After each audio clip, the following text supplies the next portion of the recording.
교회는 하나님의 집으로 부름받은 거룩한 공동체입니다. 예배와 말씀, 기도와 섬김을 통해 하나님께 영광을 돌리고 성도가 믿음 안에서 자라도록 세워진 곳입니다. 그런데 교회가 본질에서 벗어나 세상의 기준을 따르거나 인간적인 욕심을 따라가면 그곳은 더 이상 교회다운 모습을 잃어버리게 됩니다. 겉으로는 화려하고 성공적인 것처럼 보여도 중심에 예수님의 십자가가 사라지면 교회는 생명을 잃은 껍데기에 불과합니다. 그러므로 우리는 어떤 교회가 건강한 교회인지, 어떤 교회를 떠나야 하는지 분별할 눈을 가져야 합니다. 오늘은 교회가 반드시 피해야 할 위험한 모습을 함께 살펴보면서 하나님이 기뻐하시는 교회를 붙들어야 할 이유를 나누고자 합니다. 첫째, 교회가 예수님의 십자가보다 인간의 성취를 강조한다면 떠나야 합니다. 교회는 언제나 예수님의 십자가를 중심에 두어야 합니다. 왜냐하면 십자가는 우리의 구원과 신앙의 시작이며 끝까지 붙들어야 할 근본이기 때문입니다. 그러나 어떤 교회는 점점 십자가의 복음을 약하게 전하고 대신 인간의 성취와 업적을 강조하려 합니다. 세상에서 성공하는 방법이나 잘되는 비결을 말하면서 교회의 본질을 흐려버릴 때가 있습니다. 겉으로는 많은 성도를 모으고 활발한 활동을 이어가는 것 같아도 그 중심에 십자가가 없다면 결국 그 교회는 신앙의 생명을 잃게 됩니다. 십자가는 단순히 고난의 상징이 아니라 하나님의 사랑과 구원의 능력이 드러나는 자리입니다. 그러나 인간의 성취를 높이는 교회는 희생과 헌신보다 성공과 번영을 앞세웁니다. 그렇게 되면 성도는 예수님을 따르는 제자의 길을 잇고 세상적인 기준에 맞춰 신앙을 측정하려 하게 됩니다. 예수님께서는 누구든지 나를 따라오려거든 자기를 부인하고 자기 십자가를 지고 따르라고 말씀하셨습니다. 그러나 인간의 성취를 강조하는 교회는 자기를 부인하는 신앙을 가르치지 않고 오히려 자기를 높이고 이익을 추구하는 길로 사람들을 이끌 수 있습니다. 사도 바울은 고린도 교회에 편지하며 자신이 전한 것은 지혜로운 말이나 세상의 철학이 아니라 오직 예수 그리스도와 그가 십자가에 못 박히신 것뿐이라고 강조했습니다. 그만큼 십자가는 교회의 중심이어야 하고 성도의 신앙의 기초가 되어야 합니다. 만약 교회가 그 자리를 다른 것으로 대체한다면 그곳은 더 이상 건강한 교회라 할 수 없습니다. 우리가 속한 교회가 인간의 성취를 앞세우고 십자가를 뒷전으로 미룬다면 반드시 분별해야 합니다. 왜냐하면 신앙의 성장은 세상의 기준으로 평가되는 것이 아니라 십자가를 붙들고 예수님을 따르는 삶에서 이루어지기 때문입니다. 교회의 중심은 언제나 십자가여야 하고 그 십자가 안에서만 참된 생명과 부흥이 일어나게 됩니다. 둘째, 교회가 성도의 고통을 외면하고 화려함만 추구한다면 떠나야 합니다. 하나님께서 교회를 세우신 이유는 성도 한 사람 한 사람의 삶을 돌보고 연약한 이들을 세우며 함께 하나님 나라를 이루게 하시기 위함입니다. 그러나 어떤 교회는 성도의 아픔을 진심으로 살피지 않고 겉으로 보이는 화려함과 성장만을 추구할 때가 있습니다. 성도들이 삶의 무게로 지쳐 교회에 나와도 따뜻한 위로와 중보의 기도는 사라지고 오히려 겉모습만을 치장하는 행사와 외적인 성과에 더 집중하는 모습이 나타날 수 있습니다.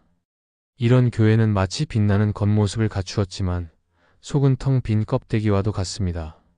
성경은 하나님께서 상한 갈대를 꺾지 않으시고 꺼져가는 심지를 끄지 않으신다고 말씀합니다. 이는 하나님이 연약한 자를 돌보시는 분임을 보여줍니다. 따라서 교회 역시 성도의 눈물을 외면하지 말고 오히려 그 눈물을 함께하며 치유의 공동체가 되어야 합니다. 그러나 교회가 화려한 건물과 세상의 주목을 끄는 프로그램에만 마음을 두고 성도의 고통에는 무관심하다면 이미 본질에서 멀어진 것입니다. 예수님께서도 사역의 현장에서 언제나 소외된 자, 병든 자, 가난한 자와 함께 하셨습니다. 군중 속에서 작은 자의 신음을 들으시고 그들을 세우시는 일을 멈추지 않으셨습니다. 그런데 교회가 성도의 눈물을 보지 못하고 약자의 소리를 듣지 못한다면 예수님의 마음과는 정반대로 가는 것입니다. 화려함은 잠시 눈을 즐겁게 할 수 있지만 그것으로는 영혼을 살릴 수 없습니다. 진정한 교회는 성도의 아픔을 끌어안고 함께 기도하며 하나님의 위로를 나누는 자리입니다. 그러므로 만약 우리가 다니는 교회가 성도의 고통은 외면하면서 화려함만 추구한다면 그것은 이미 하나님이 기뻐하시는 교회가 아닙니다.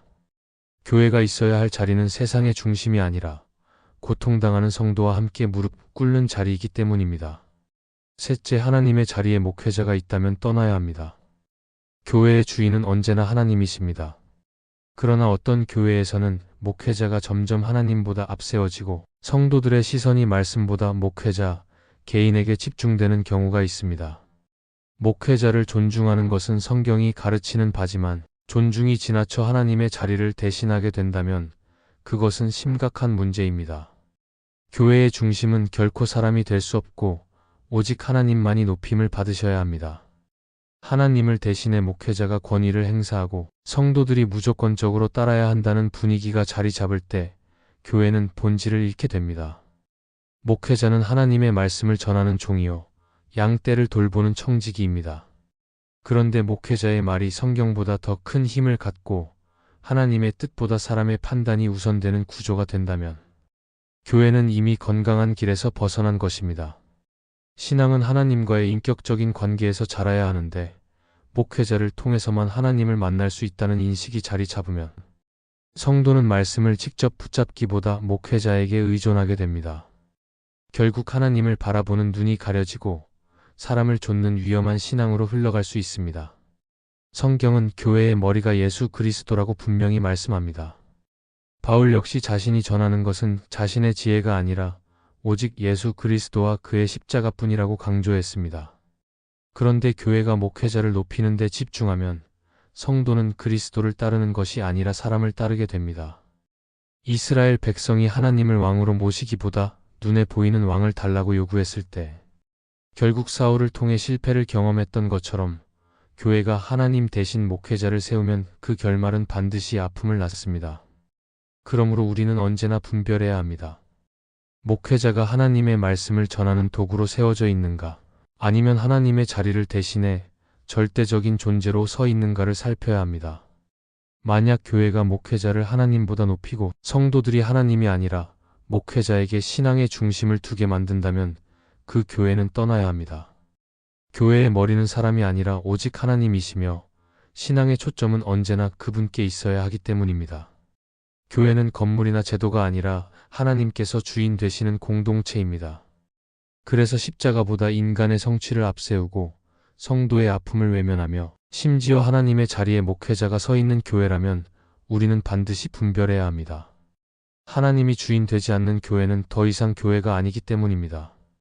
우리의 시선은 언제나 사람에게가 아니라 하나님께 있어야 하며 그분의 말씀 위에 서는 것이 참된 신앙의 길입니다.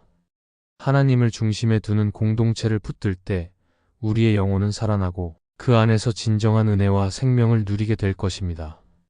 이 말씀이 마음의 은혜가 되셨다면 좋아요와 구독으로 함께 해주시기 바랍니다. 또한 댓글에 아멘이라고 남겨주시면 이 말씀이 더 많은 사람들에게 전해질 것입니다. 여러분의 삶에 하나님의 평안과 축복이 늘 가득하시기를 바랍니다. 감사합니다.